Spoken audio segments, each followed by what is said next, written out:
Hello and welcome to Prove Through You. My name is Malika, and my goal here on this channel is to encourage you to walk by faith and to grow in what you know so that God's faithfulness can be proven through you in your life.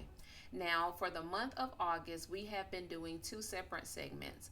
On Mondays, we are doing Meaningful Mondays, where it's based on pretty much a Bible study. We are looking at the people in the Bible, learning about their stories based on different concepts. For the month of August, we are looking at mentorship. So, what are the different mentorships that are in the Bible? What characters can we learn from?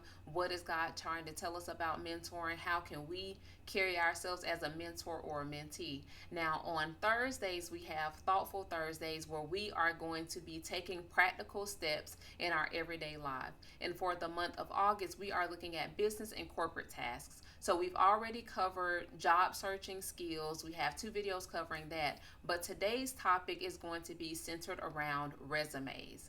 Now, the key verse for Thoughtful Thursdays is Colossians, the 3rd chapter, and the 23rd verse, where it says that we are to work as unto the Lord. That's the 23rd through the 24th verse. Everything that we do, we want to do as if we're honoring God. We want to use our God-given abilities. We want to develop our God-given skills and gifts, but there's a way that you can honor God in everything that you do, okay? And so today's topic, we are going to be talking about resumes. Now, sometimes before you do a resume, I always suggest doing a cover letter if you are new to that company. And cover letters to some people are a little bit outdated, but I feel as though a cover letter gives a great introduction to who you are and what you can bring forth to the organization that you're applying to. So I would suggest just always having one or two available.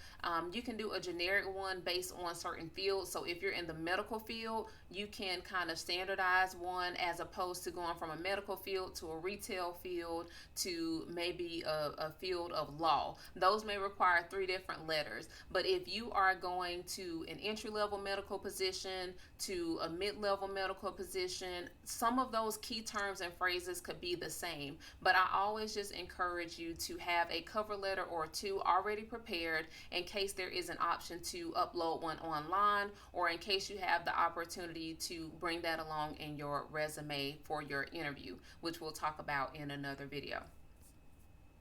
The second thing I want to bring to your attention when it comes to resume writing is you want to make sure that you have an eye-catching objective. So that's pretty much your elevator pitch in one statement. Why should we hire you? What is your overall goal working with the organization? And so it could be something as simple as making sure that we ensure customer service satisfaction with our internal and external customers.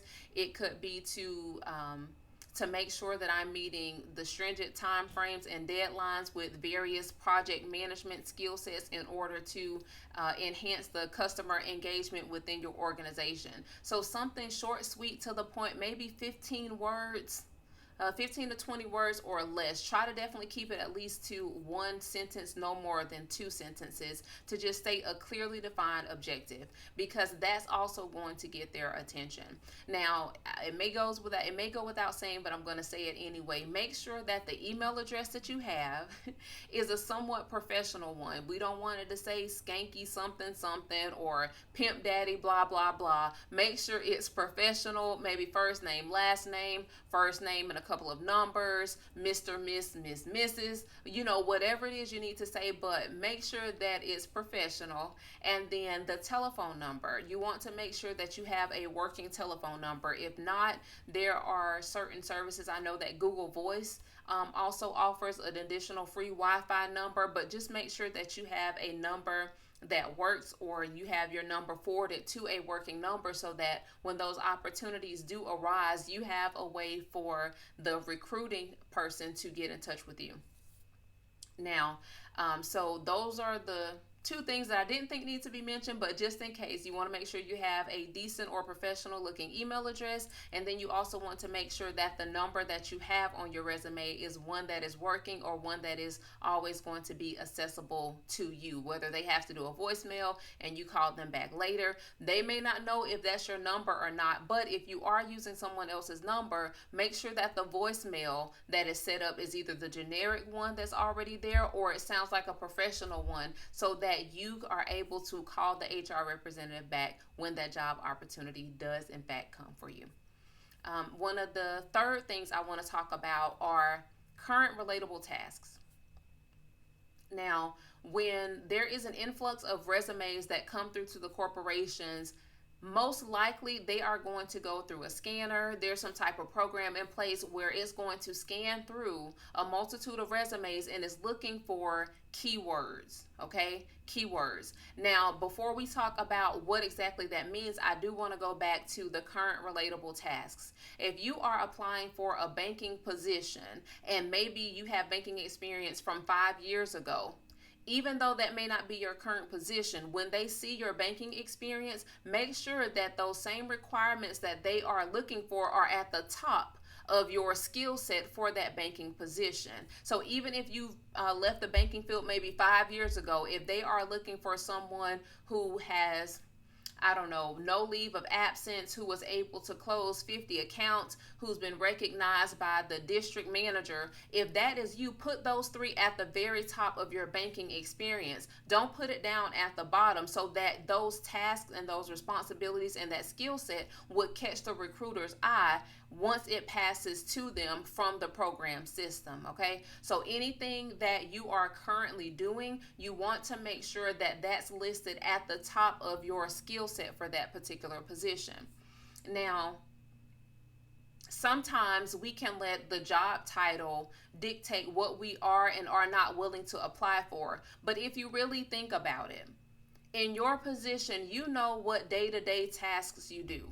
And while you're looking at the job description that you're applying for, if you say something that says about handling various projects or working with minimal supervision or learns about reporting or is good with face-to-face interaction, gives great feedback, your title, your current title may not be facilitator, or it may not be instructional design, or it may not be marketing executive. But if you do those titles, if you do those skills, if you do those responsibilities, you still add that to your resume. You may not be a marketing executive, but if you are doing the duties of a marketing executive, that is something that you should add to your resume. Why? Because if that's what the current job position is looking for and you have that skill set, add that to your resume and make sure that it's at the top, so that again, by the time your resume gets to that recruiter, they see within the first 5 to 10 skill sets, or within the first 3 to 5 skill sets,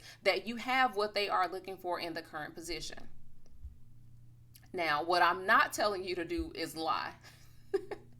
If you've only been doing Adobe for 2 days and they are looking for someone who is a professional at Adobe, just either don't put Adobe on there, or put intermediate at Adobe, or at least put beginner at Adobe, and give yourself time to practice. Look at a few YouTube tutorials, practice with the Adobe software that you may or may not have at home, because if they actually require you to use Adobe, you don't want your first week on the job to show that you lied or you don't really have the qualifications that they were looking for. So if that's not something that you are good at, there are classes that you can take at the library. There are free software trials that you can download, even if it's for 10 days. Use those 10 days and practice as much as you can. Make all the mistakes that you can before you get hired. And then once you're comfortable, add it to your resume.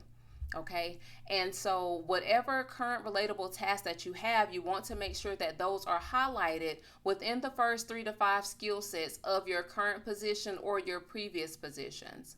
If you are applying internally, so you've been at the same company for about 10 years, you don't really have to pull from previous experience unless you are actually switching job fields. Because most companies speak the same jargon, they have the same lingo, they just may call it something different, especially when it dealing with different programs and different softwares. They may call some of those things different, but programs such as Adobe, such as SAS, Skype, and WebEx, those are kind of common term in some fields. So make sure you're doing your research to see what programs and systems that company is used to using. And if you have that skill set, then add that to your resume. And again, either list that in the skills portion of your resume or list that within the first 3 to 5 skill sets under each position that it applies for. And number 4, I mentioned earlier critical keywords. Now, this is important because most jobs are using program systems to scan through your resumes to make sure that there are certain highlighted keywords listed, because that's how they filter through. There's no way they can look at 500 different resumes. So it's kind of like a weeding out process. I'm scanning for maybe the top 10 keywords to see if they're on the resumes. Then I'm going to push those through to the company. Then HR may get the final 100 or 20, whatever number they've decided that they are physically going to look at. And so a way that you can make sure that yours has a great chance of being pulled by the programming system to make it to HR is you want to insert critical keywords. If you are applying for an auditing position, make sure somewhere in your skill set on your resume you mention the word audits. They want to know that you have auditing experience. That could be banking auditing experience. That could be quality assurance for customer service. That could be grading audits. If you are a teacher, if you're doing instructional design, it could be something about you giving feedback based on errors that you were able to find. So when you're looking at these job applications, what keywords do they keep putting in the description? What keywords are they putting in the roles and responsibility? What keywords are they putting in the desired skill set that they are looking for their next employee to have? And make sure you have those words listed in your resume if in fact you've done those tasks and you have that skill set, because those are very, very important. So what you will notice is as you're looking through different jobs, you may say, oh, well, hey, I do that on my job. I don't have the title, but I still do that. So even if you're not a project manager, for example, if you have 2 separate projects that are outside of your everyday roles and responsibility, you have a deadline, you have a way of measuring the work that you have to do, you have someone that may or may not have to audit that work, but then you also have a deadline, a time frame, and you have quality standards, that's considered a project. So if you're doing 2 of those in addition to your regular workload, that's project management. If you are assisting with homeschooling your children and they have science projects and math and history, you're managing projects. Like, no one has a specific definition of what project management is other than you are able to multitask other assignments, and projects have deadlines. They normally have parameters, which are called deliverables and things of that nature. And most projects automatically come with those deliverables. They come with lines of restrictions and things of that nature. So as you are looking at the jobs that you're applying for, don't be afraid to update your resume and think outside the box. And you may discover that you do more in your current position than you actually realize. And that can all be added to your resume.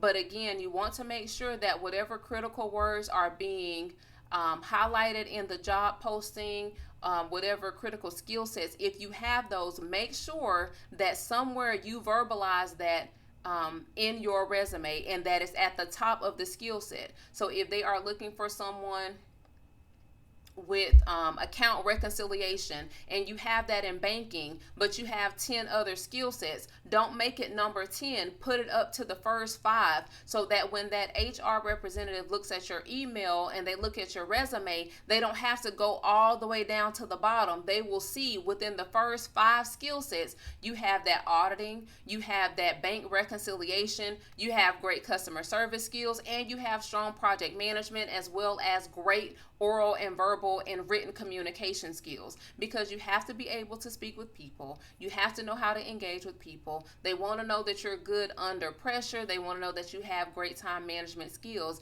And if you're honest with yourself, You probably already have those skills, but maybe you just didn't have the words to verbalize them. But oftentimes, the companies are telling you what they're looking for if you look at the job posting. So you want to make sure that whatever they have in the posting, somewhere in your resume is visible. And then when you get ready for the interview, make sure you have talking points, tips, and examples that will further confirm why you would be the perfect candidate for that job and in that position. Now, I'm getting a little bit ahead of myself because that's going to be in another video once we begin talking about interview skills. And now, I hope that something that I shared here today was a little bit helpful. If you have any questions, feel free to put them down in the comment section below, because I would love to help you not only get the position, but to write out your resume in a way that would highlight the great skills and gifts that God has already given you. Because remember, we want to do this work as unto the Lord. We want to do it with order. We want to do it with confidence. We want to make sure that we do it with clarity so that God can bless it, okay? Because the Bible tells us that your gifts will make room for you, and God will cause you to have favor with Him and with people. So don't take it lightly. You know, there is a gift with your name on it. There is a room that you are meant to be in, and there's a job for you to do, whether it's a created job as an employee or if you're creating one as the employer. There's always something that we can do as unto the Lord. So I hope that this video was helpful. If so, please always give it a thumbs up. If you know that somebody else may need this encouragement or someone can benefit from these tips, I hope that you will not only like the video, but that you will share it with them also. And again, if there is something that you want to discuss a little bit further, feel free to leave it in the comment section below, and I will add it to another video. I hope that you have an amazing day. God bless.